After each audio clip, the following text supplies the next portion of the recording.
هنوز فعلا شلوغ نشده.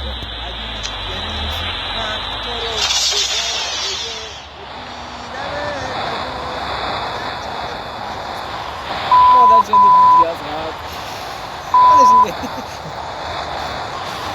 بچه ها پشتتون هم نگاه بکنید که روزا چقدر خوبه. خیلی عالیه. 700 نفر همجوری روونشون از سمت بلک. بعدا سرتون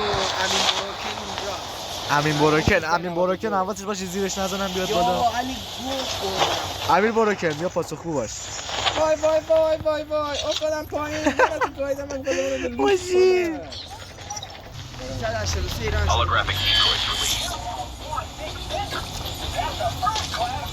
عدی بیا مدی. عدی بیا. شما بیا پایین عزیزم. بلند پروازی نکن. بخوای بلند پروازی کنی عزیزم پرات قیچی میکنی. آخ نه فعلا قیچی نمیکنم. فعلا کار دارم.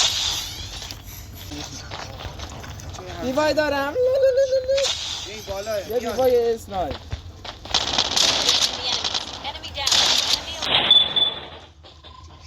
بیا بلک مارکت من ربات بهت بده. گرفت شادون گرفته.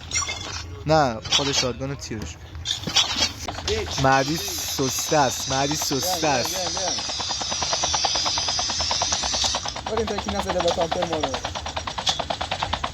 الو گوبازیار یعنی چی خب الان؟ بیا مهدی بشیم کنم بیا. کلاس داریم.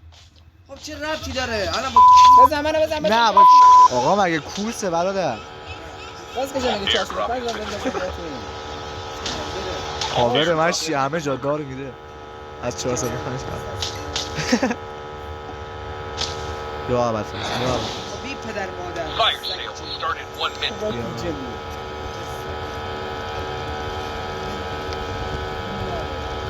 شماره دو کونیه. بر مبنای پیشرویش میگی. به همه لحاظ. خب هر کی آخر برسه. کی آخر رسید؟ الله اعلم. بیشور تاثیر اونجوری نداره.